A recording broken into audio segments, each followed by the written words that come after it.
Hello, today I will be talking to former MKR star Jordan Bruno, who is also an incredible cook, author and activist with a dedicated following around the world. Jordan, welcome to The Social. It's amazing to have you here. How are you? Yeah, good, Lee. Thanks for having me. I'm glad to be a part of it.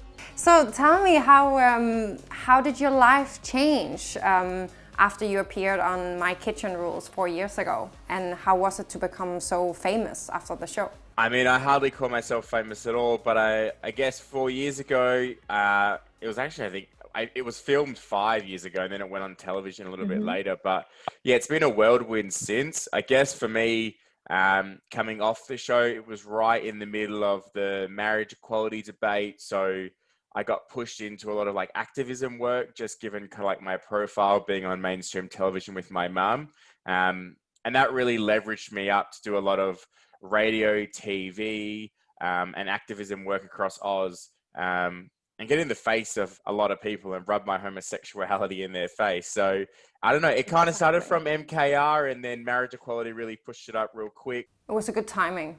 It was great timing. And then I've just been so lucky to have a voice on important issues ever since. And I guess it's just propelled from there. Tell me a bit about the campaign that you were doing back then. I mean, there's very one. So I don't know if you're familiar, but within Australia, that we achieved marriage equality a few years ago in 2017. But Right.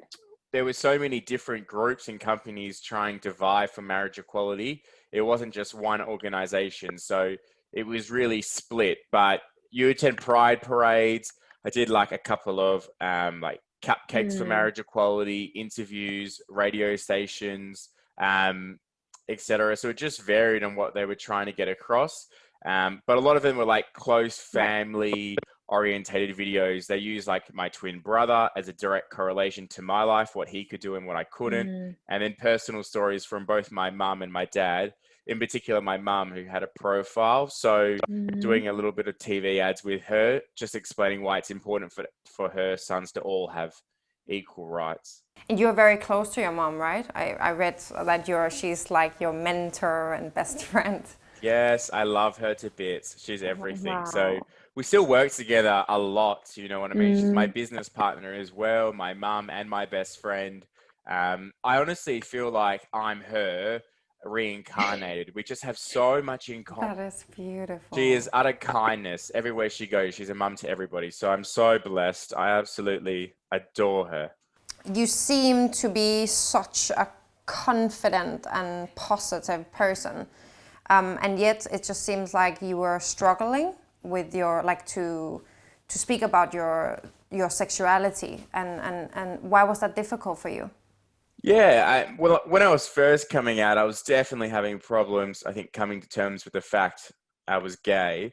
I come from like a traditional Catholic family, and I've got three brothers, and they're all quite butch and masculine. So I just didn't really identify with any male role models in my life. So I guess for me, it was just hard to really find someone I was aligned with and then feel proud of who I was as a result of that too. So there was definitely a lot of shame stemming from the fact that I didn't necessarily look like my brothers or sound like them. And it was a negative thing for when at a young age, until you really can walk into who you are and embrace it, which I think comes with time to an extent. And as you get more culture and you meet more people and your eyes start to open a little bit, it gets a little bit easier. But it was definitely hard through my teenage years. But I was super close with my mum. She definitely helped me a lot. So I was very lucky to have her as a support network. She helped you. Yeah, 100%. She really did help me. That feminine energy is just so nurturing and warm. And your dad? I'm close with my dad now, but you know, it doesn't have the same like nurturing touch, or he can't say I love you. It's very much show support through action. You know, he'll help me with my tax, he'll give me business advice, but he has like trouble communicating that, you know, he cares for me, loves me, or is proud. But, you know, I think that's just that generation of men. And I think it's really important, just that next generation coming through, that we raise them to let them know that it's completely okay to have feelings. And it's brilliant to communicate them so we can have this really emotionally intelligent, healthy new crop of men come through, because the suicide rates with men are off the chart. And there's definitely a correlation between the two. It's also like I think also mothers, they are just naturally better at giving unconditional love, right? Like they never really judge. They don't judge. And I think it's amazing that you have had a mother who's so supportive about the decision you have made in your life. And when did you know? Like, how old were you when you knew, until when you just like when you made it like official, if I can say? Yeah, I mean, I don't know how much in depth you want me to go, but I guess my first, and it wasn't like it was I mean, it's a bit of a hard story as well, not necessarily traumatic for myself. I don't want to make it into more than what it was, but had my first sexual experience with an older man when I was 14. It's not something necessarily I wanted at the time. I felt pressured into it. Um, and I guess that was a real big part of me realizing it, in terms of how like my body reacted, if you'll go there. And then I think I just, about 12 months on from there, like 15 or even on my way to 16, I 100% knew in my mind, okay, you're an outright rampaging homosexual. Before that, I just thought maybe I was bi or interested in both, or it was just an anomaly. I wasn't really sure how to perceive my interests. But yeah, definitely those early teenage years or mid-teenage years, I fully realized I was gay. What is an advice you would give other people? Because I think there's a lot of people out there struggling with not just by finding their own identity, but also being able to show it. So what is like an advice you would give other people, if you could? Yeah, I mean, we live in I mean, it doesn't sound like it's true, but 20 years on, or whatever it is, 15 years on, we live in such a more diverse world, especially here in Oz. We're quite lucky. But I mean, the trick is just, finding support networks that you can trust and that embrace you until you feel strong enough to come out of the closet. But once you are, ready to embrace who you are, your sexuality in whatever form it is, it's power to you. Like, you're only going to truly be happy once you can walk in the light and say, this is who I am. So surround yourself with people that, love you for the real you, and rely upon people that you can trust as well. But you'll know when the right time is. It's so gray. It's not black and white, and every situation is just so different. I've had so many kids reach out to me that are gay but don't feel like they have the ability to come out of the closet just yet, which is extremely sad. But at the same time, they're so young and they know they're gay and they know their path and they know they want to do these things. So they're just... You are a role model. Yeah, you're a I role don't know model. if I'm a role model, but it's amazing. The youth are just so powerful. Like, I look at them and I'm in awe, and I'm like, wow, to be 12 and be like, I know I'm gay, and I'm going to tell them. Some of these kids get mad about it as well. Like, they better accept me. And I'm like, oh, I wish I had that much courage and strength. So like, the LGBTIQ community, the future is bright. Like, the children coming through a lot of them know who they are. And I wish you could measure like coming out rates, and see how many people came out in the year 2000, 2010, and 2020, because I have a feeling it would be exponentially higher. And then I guess for everyone that is out and proud, like, visibility is key. Like, wave that flag, attend pride parades, make sure there's, LGBTIQ people in spotlights across media platforms, TV shows. We got to let every kid out there know that all these people do exist. They come in all shapes, sizes, forms, and they're proud and accepted. And that's a massive key to, safeguarding our future community's health. And let's talk about another subject, nudity. I was actually a bit surprised that you were wearing a t-shirt today, because I'm used to see you like without clothes on. I'm not really satisfied, I have to say. No, but let's talk about nudity. I can take it off. So about nudity, I mean, you definitely show more than other chefs show. And like, so have you always been confident with your body image since you were young? Well, I used to be really obese. Like, in high school, I think it was 108 kilos in year 12 or year 11. Wow. I was a real big boy, you know what I mean? And even then I had so much confidence. I actually think I had more confidence when I was really overweight with my body. I don't know why. It was just always been a mindset thing. So it's always been a part of my DNA. But I mean, I love sex. I love talking about sex. I love, showing skin. For me, like, it's a very human behavior. You know what I mean? Like, if anything, clothes are the construct we've made, but our skin, our body, our shape, our size, that's what's normal. That's what's part of our DNA as sorts. But yeah, I'm not scared to get my kid off. I do lots of naked cooking classes, private dinners. Um, I could give you a list of some of the things that I've done. You probably wouldn't believe me, but Yeah, we will get back to that. I have a very important question for you later on, but we will get back to that for sure. Let's talk about love. You found love, no? yeah. So I've been very lucky. My partner Dane, I've been with him 2 years now. So Mm-hmm. I definitely dated my fair share of boys in Australia, and because I travel so much between Sydney, Melbourne, and even a little bit of South Australia and WA, I've even hit up a lot of the queers there as well. So I've burnt through a lot of the men, and I've been lucky enough to found a really good one in my home state of WA, Perth. He's just a real, sweet, humble, kind person. Like, and I hate when people describe their partners as nice, because it gives you real no insight into the person, because you think like, okay, everyone uses the word nice, but he's just utterly kind. Like, he's the kind of person that would go to the beach and take a bag with him so he can pick up the rubbish. Oh, wow. Yeah, incredible heart and just Wow. soul. And he oozes kindness and empathy. And yeah, I'm so lucky to find someone like that, because I'm quite fiery and passionate, and really brings Right. me down and levels me out.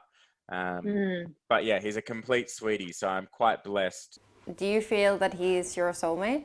Yeah, I do. I mean, I'm a big believer in like compatibility. I don't know if I've ever used the word soulmate. I probably should, I guess, but like, definitely he's the one. Like, you know what I mean? Oh wow, that's big. And I always struggle to see my future with so many of them, but with him, it's real clear and easy. You know what I mean? You can see how it looks like. And I think when you're with someone, that makes life so easy, you know what I mean? The day to day, like, it's just smooth and takes away your worries. It makes you a better person, makes you kinder. It's definitely the person you're meant to be with. I mean, love is easy, right? That's what it's supposed to be. Love is easy. Do you have anyone that you're seeing at the moment? Can I ask? I'm engaged actually, and that was my next question to you. When are you gonna pop the question? Oh, I don't even know. I would say, if I'd give you a time frame, I would say 18 months to 2.5 years. I would probably get the question out of the way. I mean, I want to be a dad, I think, along the lines of with 1 or 2 kids. It's a long story. I've got a little bit of experience with surrogacy already, but yeah, I would love to be a dad. So for me, it's one of these things you got to start early in life, because the process takes a lot of time for same-sex Absolutely. parents that, want to have a genetic child. So Right. yeah, I'm thinking 18 months to 2.5 years. That's long, 18 months. I mean, we've only That's been long. going for 2 years, so that's engaged after 3.5 years. What, you think I'm moving too slow? Listen, I got engaged after 6 months. That's when Wow. When you know, you know. You just said it's your soulmate, so you should hurry up. We have one life, eh? Yeah, I'm with you, but I just don't know the rush. Like, I'm enjoying it. I don't know what's the gain by getting married either. You know what I mean? It just helps with legalities in terms of getting kids. I don't want them for like 6 years. If you know he's the one, I don't see a point of waiting. But that's up to you. Put a ring on it before someone else steals him. Just make sure to propose to him when you're naked. Yeah? Ideally, he's naked too, if I'm being honest. I love that. That's romantic. I wanted to ask you then. And that's a question that I think everyone wants to answer to. What about, is it true that it's actually possible to hire you as a private chef for another $250 and you will cook naked? Yeah, 100%. I mean, That's amazing. oh my gosh. You know what? I'll tell you a story. So when I started those dinner parties, I mean, I've been doing private dinner parties for ages. I do them during winter. I just do 12. They're kind of like a little hobby gig I do, across the winter season here. Anyway, I advertised them one time as a joke only, I swear, and this is true, hand on heart, as a joke. I put at the bottom, I will cook completely naked for an extra $250. And I put it in like size 12 font or something small. Anyway, in my mind, I was like, cool, as people are reading, they'll get to the end of the menu and they'll just have a little cackle. Daily Mail picked it up, Daily Telegraph, because I've done competitions as well, I won the title of Mr. Gay World in South Africa. Right. I had some international like queer magazines pick it up as well. Anyway, I had all these bookings I only had a handful available anyway. I was pretty much booked out and I only had a handful left. All these bookings for naked private dinners. It was insane. And people offering to Wow. fly me. I know I'm not ugly, but I don't think I'm that hot. Like, you know what I mean? Oh, come on, you look amazing. I mean, I think we will hire you for our next private dinner. Just saying. Well, how was Dane about that? Was he okay with you doing naked private dinners? I didn't even run it by him. In my mind, it was an actual joke. So, I mean, he's okay with it. He doesn't like, sometimes I do like bachelor parties for same-sex couples, and they can get a little handsy and stuff. He doesn't love that, I'll be honest. But I think the more I've done them, the more confident he's got with them. You know what I mean? You just need to like build trust. And so I'm Danish and Israeli. So I've been growing up with Danish food and then amazing Middle Eastern food. But I really have to I have to ask you, what is Australian street food? What is that all about? Yeah, so I mean, Australian, I've got like my menu for my food truck behind me, but it doesn't have a huge identity, Australian street food. I've been lucky enough to work for like one of the biggest bush food companies in Australia, which sources like native ingredients from Indigenous communities and small farmers across Oz. And we've got these amazing natural, Wow. native plants here that have incredible health benefits. Just to like list off a few, like Kakadu plum has the highest natural concentration of vitamin C on the planet. Kangaroo as like a protein profile is off the charts. So I guess Australian street food still has like an identity to be made up completely. But in my mind, it's using native animals and native foods and doing things that Australians love to eat, as their fast food outlet. So like barbecue and grill a lot of the time, burgers and enchiladas. I mean, it's so diverse, but I think if we're using our own ingredients. I have to ask you, did you mention kangaroo? Yeah, kangaroo. Have you not eaten kangaroo yet? Wait, like a real kangaroo? That's what kangaroo meat? Yeah, kangaroo meat. Oh no, I've never. I didn't even know that you were able. Oh my gosh! What? Yes, it's. I'm so blown away right now. You don't understand. This is like the most insane thing I've heard since I moved here. I didn't know that you were allowed to eat them. I thought they were holy. No, no. Well, I mean, no religion I'm aware I'm of. so knows- shocked. But you totally can eat them, and they're so good for you. And the best thing is as well, they're incredibly sustainable for the environment as well. Like, I had lunch with a couple of elders just a few weeks ago, and I said, "Do you guys mind? Like, how do you feel about me trying to encourage everyone to eat kangaroo?" And they pretty much said they are thrilled that more and more people are eating kangaroo. If you watch how it'll move across the land, it doesn't rip up any of the native vegetation or grass. The way that it kind of contributes to the Australian environment is super healthy and super sustainable compared to like all these big animals like cow that trudge through our plants and rip them up and destroy the landscapes and the water banks. Australia's got really unique landscapes compared to other places in the world.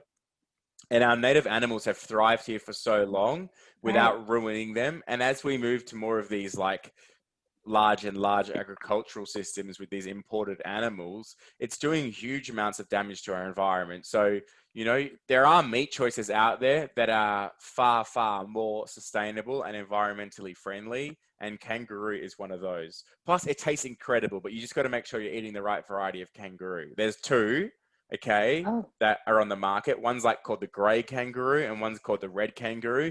And the red kangaroo tastes amazing. It doesn't have like a real strong flavor. It's quite like a little bit light, more similar to, I guess, beef. That's the one you need to buy and eat because you'll love it. People that try grey kangaroo, they have it once and it puts them off for life because it's got a really super intense flavor. And I don't think a lot of people enjoy that. So highly recommend you try it. So where can I get it?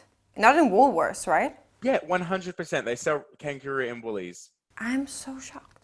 I'm so shocked right now. I've never seen that. You can totally get it there. Okay. Your rarer cuts are harder to find. Like if you want kangaroo tail to make like stew, that's a bit harder. You need to probably go to a butcher. You have particular butchers that specialize in game meats and native animals. You can hit them up. But you can eat crocodile, wallaby. There's a few. I mean, you don't get it at the butcher, but you can even eat a goanna as well if you go out to bush turkey. We've got tons of animals here. Buffalo, camel. I'm telling you, I'm blown away right now. I have never heard anything like that. So, okay, if you get married, when you get married, that would be for me, and I will eat kangaroo and think about you. I want it cooked like fire pits on the coal with grill plates, all these Aussie animals, amazing spice rubs made up of native Australian plants, you know, lemon myrtle in there as well, pepperberry, real punchiness. Yeah, Australia, I love the food here. We're so blessed, and you know, more and more chefs are embracing it, but I can't wait for the rest of the world to see its potential as well, which, to be honest, it really is moving quite quick. Like a lot of the world is actually seeing the plants we have here, like finger lime and lemon myrtle, and finding ways that they can cook and use it too. So it's a huge moving industry. That is amazing. Amazing. Well, Jordan, it was amazing to have you today on the social show. It was such a pleasure to talk to you. I have learned something new today about kangaroos, so that's it was so amazing to have you here. Thank you so much for your time. It's been amazing chatting to you. Can't wait to have you at my wedding. I can't wait. Please, fast. Speak to you soon, Lee. Thank you so much.